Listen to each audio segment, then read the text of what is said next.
Making a decoupage project like this using your own stamps isn't difficult, but there are a few tips and tricks that will really save you a lot of time, energy, and aggravation.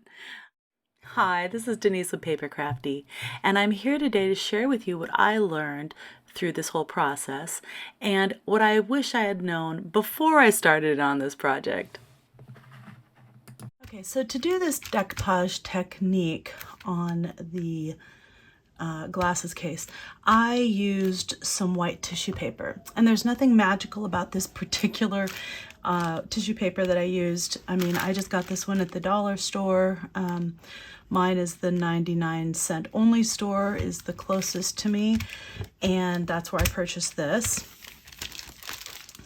You know, any white tissue paper will work. You could even use colored tissue paper. Just, you know, you want to be careful that you don't get the kind that bleeds unless that's the look you're going for intentionally. And you could use, you know, just black, all black stamping instead of colored stamping, you know, if you wanted to use colored tissue paper. So that could be a fun look too. But in this case, I just used white tissue paper. I just took, you know, one sheet off, and I'll tell you what, I actually, when I did mine, I actually repurposed tissue paper that I had used in a gift previously. So it was all wrinkly and you know, messy and all that sort of stuff. So, you know, none of that really matters. The only thing I'll say to you, and this is one of the tips that I'm going to give you, is that it's harder to tell which side is the shinier side. So now if I hold this up, you can see, hopefully, that one side is more of a smooth, almost has a sheen to it, and the other side is more fibrous, and you can actually feel the difference. It's very subtle, but you can indeed feel the difference. But one of the tips I'm going to give you is that you want to, if you can, stamp on the side that has the sheen. That will provide a crisper image for you. Okay, so I just, you know, basically cut a piece that was manageable size. I used this old mouse pad. I just like this for stamping in general. You can also use the Tim Holtz or My Sweet Petunia stamp pad. I actually use this for the goggle lady because it took, you know, multiple passes to get it, you know, so that the image was precise. And I can show you how I did that as well. As a matter of fact, I'll go ahead and maybe I'll do her first.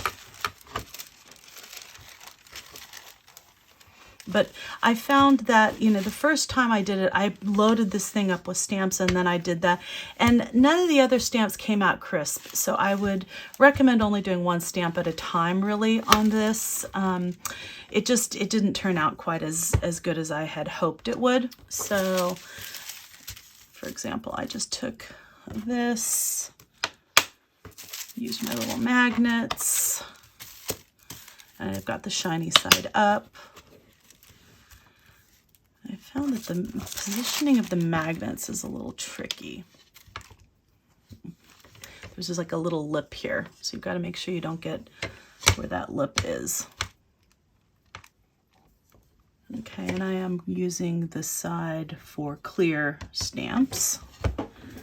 In this project, I used 4 stamp sets from Elizabeth Craft Designs from their Planners Essentials collection. So I used this one, which is Travel from the Past, and that's part of Esther's new collection. I used this one, which is Correspondence from the Past 3, and then I used these two, which were part of the previous collection, which are Correspondence from the Past 1 and 2. Okay, so I used a variety of stamps from all of those stamp sets. because she was my focal image, I really wanted to make sure that I had a crisp, clear image of this lovely lady with the goggles. So I used my stamping platform because I knew that with a large stamp like that, sometimes you need multiple passes to get that kind of crisp image, and it's difficult to line that up with just a stamping block. Okay, so I'm gonna lay her down, flatten that out, I'll lay her down, and then I'm gonna bring the plate out like that. Might even be a good idea to, for this lady, instead of using the magnets, just using some tape, some painter's tape to hold her down. And that way it just won't move. I could trim this.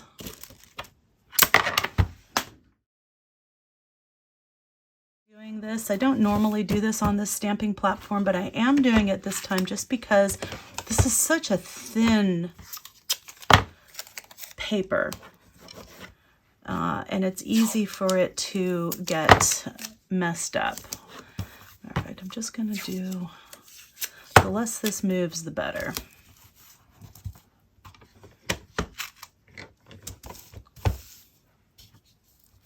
Okay, so there, I've got the lady right in the middle, and that's all good.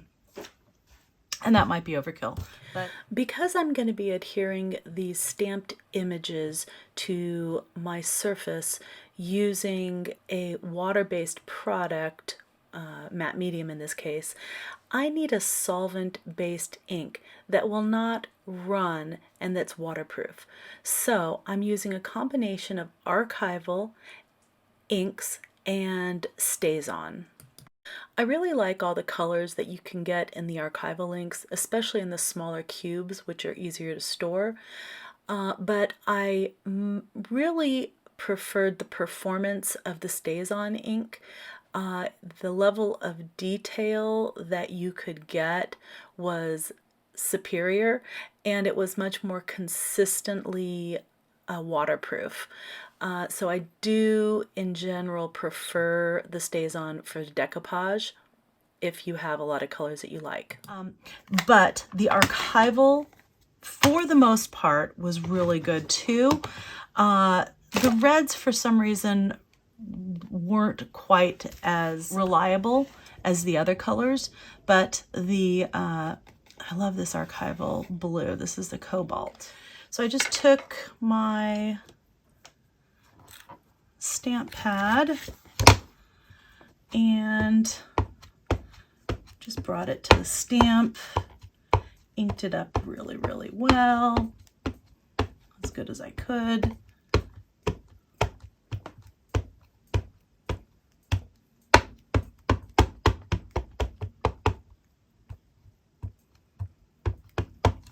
Okay. And then I just brought this over, did it like that. Found that the middle part didn't always get an even coverage. So I just lightly touched that, and that actually turned out pretty good the first time around. You can see it didn't get some of this, so I'm going to go over it one more time. Like, it didn't get that hat area right there. But if I just use that, actually that turned out pretty good. I would be pretty happy with that. And I'm liking the results a lot better taping it down than using those magnets. Awesome. All right, I think that turned out really beautiful. So then I'm just going to carefully take this tape off.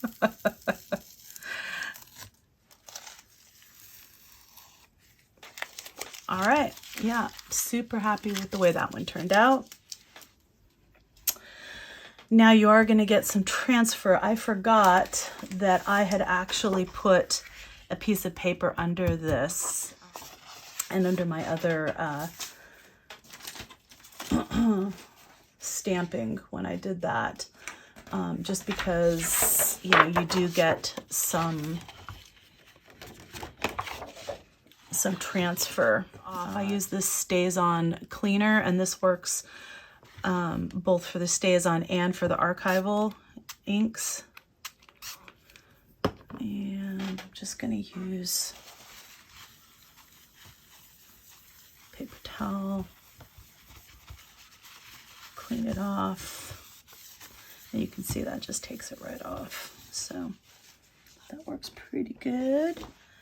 And because this is a solvent-based ink, you can't just use baby wipes to clean off the stamps. That will do virtually nothing. I mean, you know, you can rub and rub some more, and you might get a little teeny bit off, but it's not really going to help much.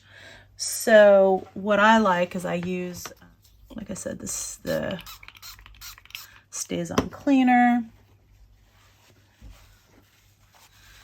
And then I just take my rubber stamp cleaning pad. I've had this for years. I have a separate one for my Stays On,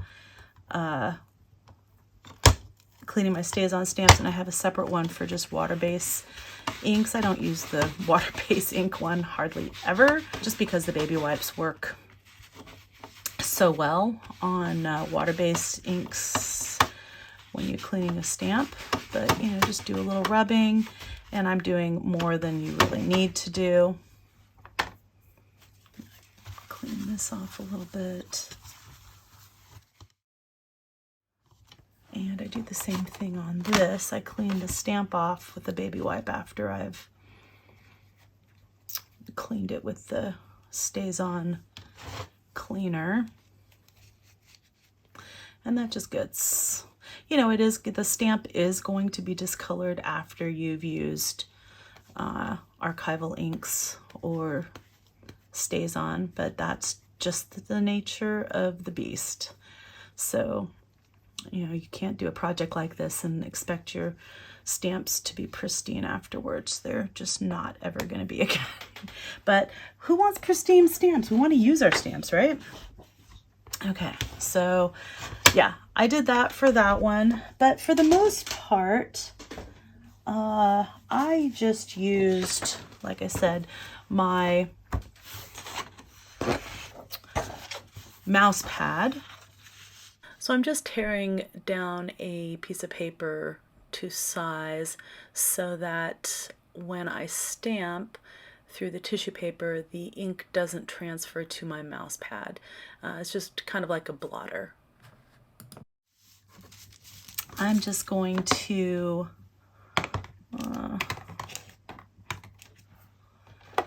ink up some of this. How about with some teal? I use the date stamp.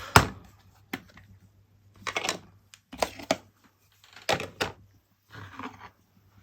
really like this teal. I think it's a really beautiful color. And just ink it up really, really well.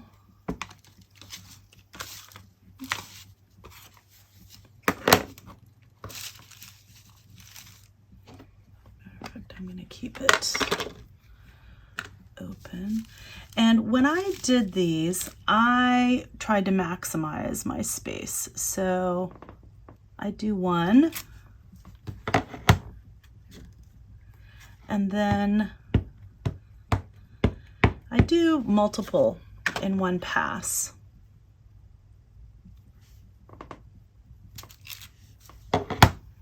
Two.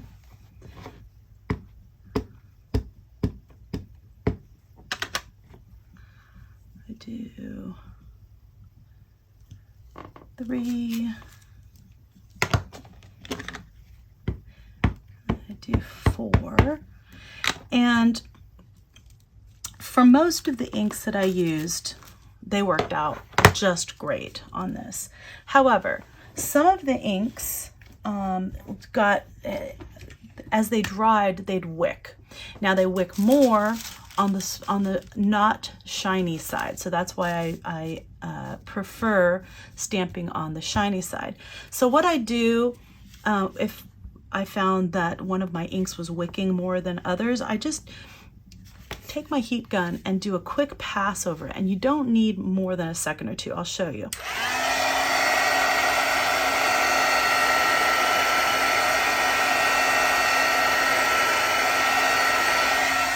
That's it. This is very, very thin paper. You do not need a lot of heat on that. Okay. So that's another of the tips and tricks that I learned doing this. I will show you what the reds look like. And you know, I really, really, really wanted to do, okay, and I forgot. I gotta use my, I'm rubbing and rubbing and nothing's happening. So yeah, it's easier to clean these on the stamping block like this, and then just wipe it off. See how I'm getting, it comes off, you know, on the baby wipe when you do this. And I didn't even need to spray it. There's tons of the cleaning solution in there already. So I'll just take this and put it back. I'm going to show you one of the stamps that I really loved and how it turned out different with different inks. This stamp right here is super, super fine, has really, really small lettering. And it's a beautiful stamp.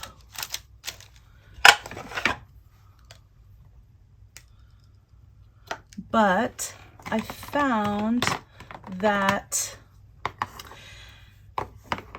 it was you know, hard to maintain that detail, that level of detail. So I really preferred the Stays On ink for these. I'm going to hold this down because it's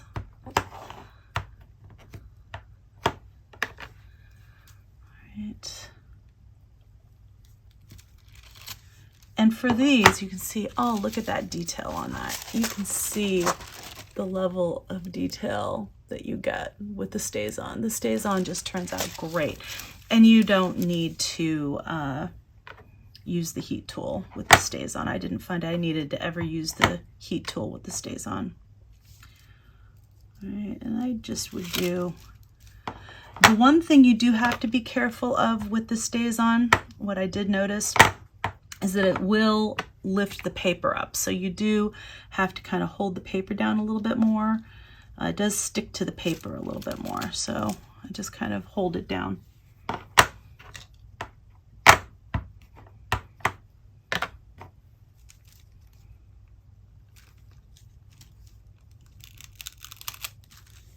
There we go. All right, so you can see the level of detail that you get with the Stays On.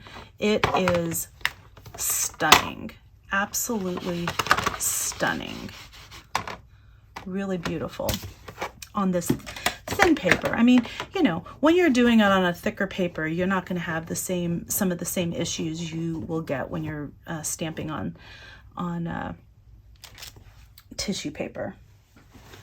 And now just drying this off. I don't want water on there. Just drying it off with a paper towel, just kind of dabbing it. Okay. And then I'll show you what this looks like, let's say with this pink. This pink was one of the worst offenders. This wicks terribly. I could not get a really crisp image on pretty much anything with this, but I'll show you how this one turned out.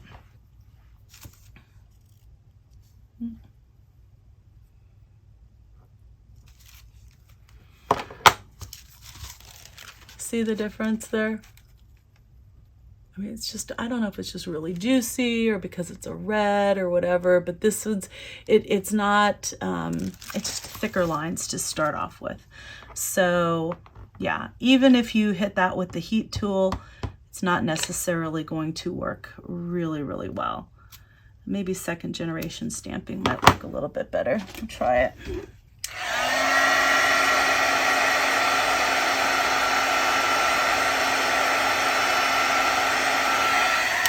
I wanted so badly to use this picked raspberry in my project, and it was just wicking way too much, which was unfortunate because I really love this color.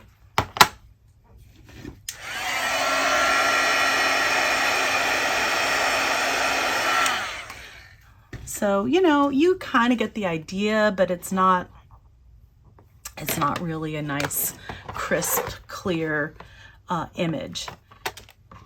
And most of the colors worked really, really well. I just had difficulty with some of these red colors, which is unfortunate because I really like this. So I'll show you, for example, what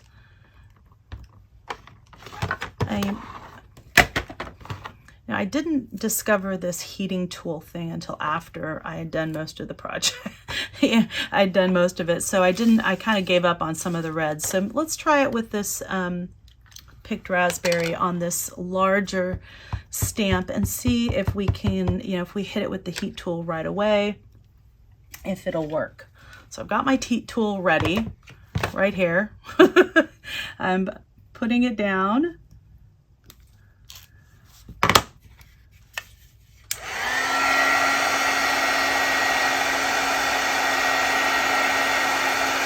All right, that looks like it might work right there. So if you have your heat tool ready right away and hit it right away, that might work. I'll show you what it looks like if you don't hit it with the heat tool. I'm gonna do a couple more of these over here. And it's okay at first, and then it kind of just, it teases you because it starts wicking pretty quickly.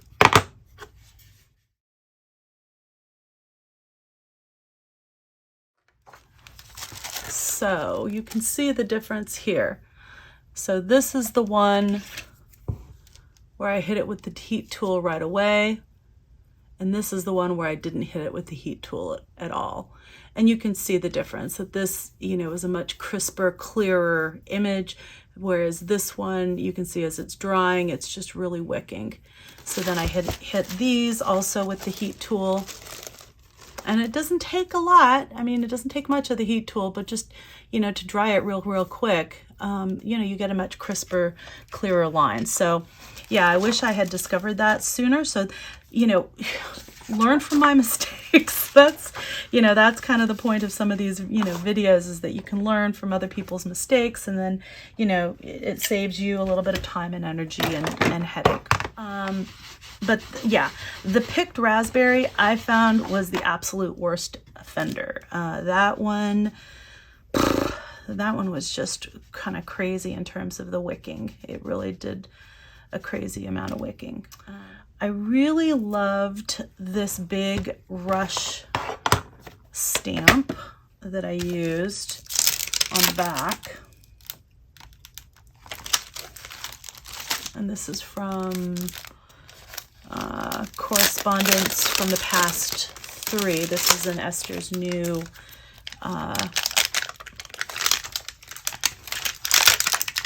release. I love this rush stamp.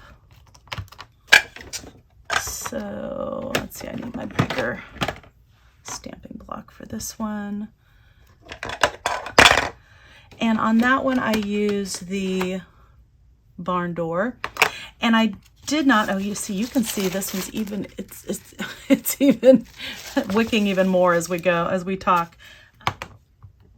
I'm not sure I hit this one with the heat tool, but it did end up wicking a little bit, but it wasn't quite as bad as the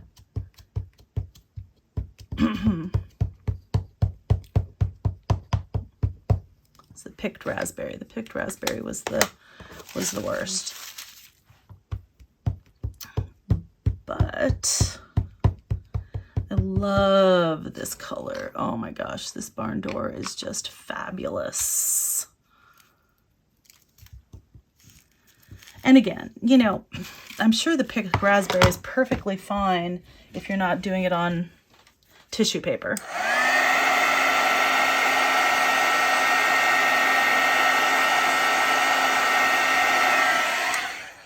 But because we're doing it on such thin paper, it just wicks very, very quickly.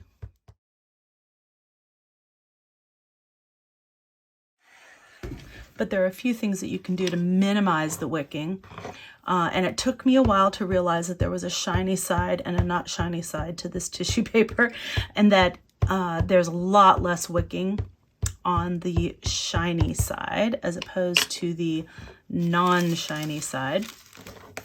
And I think it turned out really well. You know, I'm really pleased with the results that I got. I guess, you know, if you have StazOn and you have a lot of colors, this would be my first choice. But the archival just has some wonderful colors. I like the colors of the archival better than I do, in general, the StazOn. One of my favorite StazOn colors was this azure. Anyway, whatever, this color. And this has a beautiful postal blue color. I just absolutely adore it. I think it's super pretty.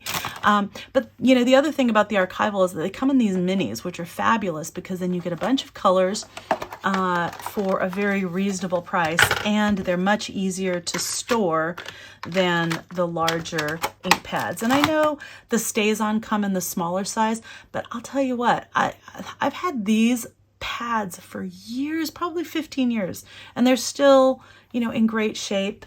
I bought some of the smaller pads and they dried out really quickly. I don't know what if I'm just doing something wrong or what, but you know, I'm not necessarily impressed with the smaller StazOn stamps. And frankly, you know, they're still not as small as these. These are just so convenient to store, you know, in these little tins like this. So I keep telling you to use the shiny side instead of the non-shiny side for stamping, and I'm going to show you why right now. Okay, so this one's the shiny one. This is the non-shiny side. Okay, and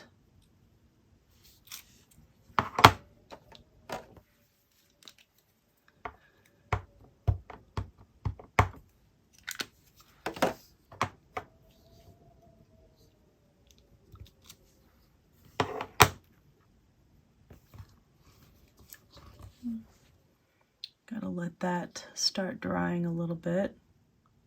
It's fairly subtle, but you can see that the image on the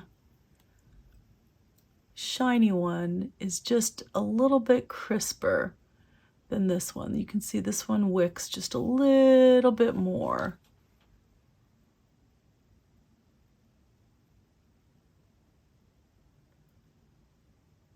So it's a very subtle difference, but you know, when you're stamping a lot, you know, and you're trying to get it to look, you know, as good as you can, you know, it's not like a huge difference. If you make a mistake and you do it on the back, it's not the end of the world, especially if you hit it with the heat gun right away. But you know, you can notice a difference, especially on some of the more detailed stamps. Okay, so in summary, here are my tips and tricks for creating crisp stamped images for decoupage. For any stamping, I like stamping on an old mouse pad. I think it works really, really well that way. Have a good, comfortable stamp block that you like. Use StazOn cleaner. Use archival inks. and stays on because these are solvent-based inks. And then when you use a water-based matte medium, these will not run. And again, you know, some of the reds, if you overwork them a little bit, they did have a tendency to bleed a little bit. So you got to be a little bit careful with some of the colors, but most of them are just fine. Stamp on the shiny side of the tissue paper. If you find that a color is bleeding, or you know, you just want to ensure that everything stays nice and crisp, hit it for just a second or two with the heat gun. Is that it? Shiny side, heat gun, and use archival and stays on. So yeah, I think that's pretty much it. So those are my tips. I hope that you found those helpful. Those are the tips for stamping on tissue paper. The longer this sits, the more of a difference you can see in them. Look at that. Yeah, quite a bit of difference. So you can see this first one that we did with the, what color did we use? Was it cobalt? Yeah, the cobalt archival. This stuff doesn't bleed at all. This doesn't wick at all. This is fabulous. This color is perfect. And just get a really nice, crisp, clear image. Just absolutely love it. It's great. And you can see, look at this one. As time has gone on, they look like they're fine. They look fine. And then you end up with something like this because you didn't hit it with the heat gun. And the more it dries, the more it's just wicking into the paper. And same with this one. I didn't hit this with the heat gun, but you can see I did it on this one on the shiny side and this one on the non-shiny side. And the more it's drying, the more of a difference you can tell between the two. Look at that. That one is just, it's hard to read airmail anymore inside that. So yeah, it is quite a significant difference, and you will, you know, that'll just save you a lot of time and hopefully energy and heartache because it's time consuming to do all that stamping, but a lot of fun as well.